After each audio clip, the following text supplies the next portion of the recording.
Hey everyone, Caitlin here with Legacy Title Agency, where we make every closing smooth, secure, and simple. So, when do I get my money? Let's figure it out. And I've got some pro tips for you on what you can do to make sure everything goes off without a hitch. What happens at closing? Well, we've got to know what happens at closing to know when we're going to get our money. First things first, the buyer is going to be signing documents, the seller is going to be signing documents, the funds are getting sent to the title company, probably Legacy. Those funds are coming from the buyer and the lender, maybe other parties as well. Then there might also be some other miscellaneous documents or items that the title company needs to complete the closing as well. Maybe original death certificates or court orders or copies of IDs. So we know a lot is happening at that closing. And maybe the seller is signing in one place and the buyer is signing somewhere else. So we have to marry these items together. So what do we need for the closing to be complete? Well, we need all of these things. We need the buyer signed documents. We need all of the money. We need the seller signed documents. And we need those other miscellaneous documents, and we might even need specific approval from the lender telling us you're good to go. So we know what we need, but when am I going to get paid, right? So we know we've got to have all of those things. They need to be verified and balanced between the title companies. If there's more than one title company involved, they're going to have to work together and make sure that they agree that we have all the items that we need. Once we have everything and they've been reviewed, then we can release the proceeds to you, usually the same day as the closing. It may be at the closing table if all parties are sitting together and we can do all of this in real time at once, or it might be a couple of hours after we receive everything. So what are some factors that go into it? Obviously, are the parties signing together or apart? Are the sellers signing at 9 a.m. and the buyers signing at 4? Well, then, of course, you're not going to get paid until after the buyer signs and all of the documents have been combined. So probably if the buyers sign at 4 p.m., probably not until the next day, right? The other thing we got to think about is the funds being received.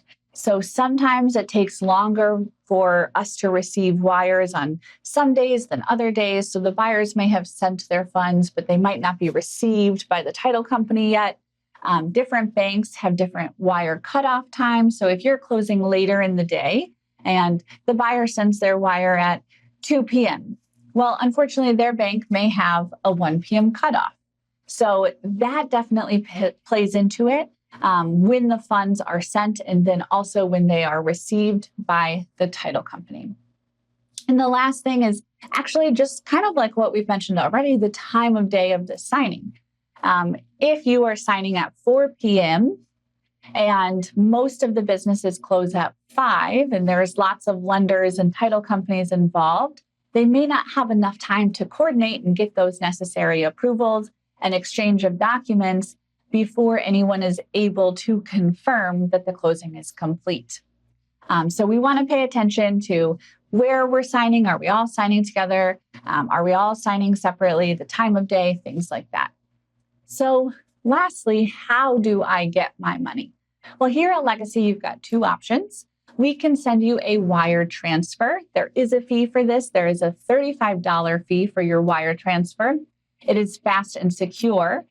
We like to keep these wire transfers extremely secure, so we will require that you give us your wire instructions either in person at the closing table, or if you forget them or something like that, that's fine. We will ask that you fill out a verification in our secure online portal.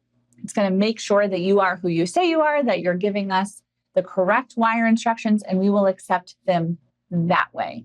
You cannot call us and ask for a change in wire instructions because that is a very common way that fraudsters try to divert your money to them instead of to you. So we will only initiate wires if you give us those wire instructions in person or they are verified on Closing Lock or one of our other third-party verification platforms. So your second option is a paper check. We are more than happy to give you a check for your proceeds, either in person, or if we're not still all at the table and you want to get your funds after the fact, we can overnight it to you. There is a fee for that overnighting of $35 as well. So you've got those two options, wire or paper check, and that is how you can get your money. We said we were going to be proactive as well, right? So what can cause some delays and how do we avoid them, right? So some of the things that cause delays are missing information, whether it's on a payoff or maybe it's a document that you thought you filled in all the way, but some boxes were missed, something like that.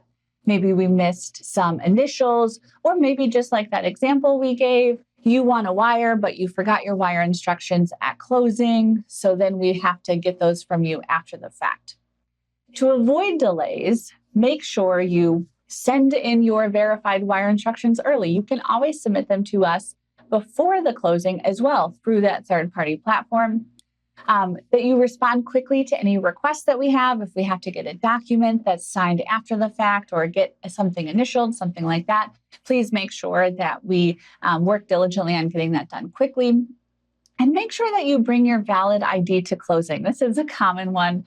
And this usually is delaying the entire closing. And that is sometimes we forget our licenses expire and we show up to closing with an expired license. And then unfortunately, we can't close that day.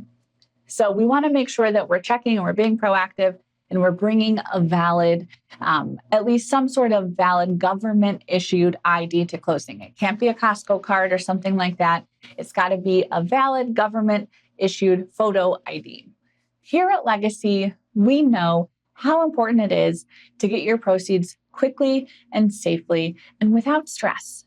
Our goal is to make sure that the day you hand over the keys, you also walk away with peace of mind with your payment method perfectly handled. I'm Caitlin with Legacy Title Agency, helping you build your legacy one closing at a time. For more tips and resources, visit legacyclosings.com or follow us on social media for more closing insights.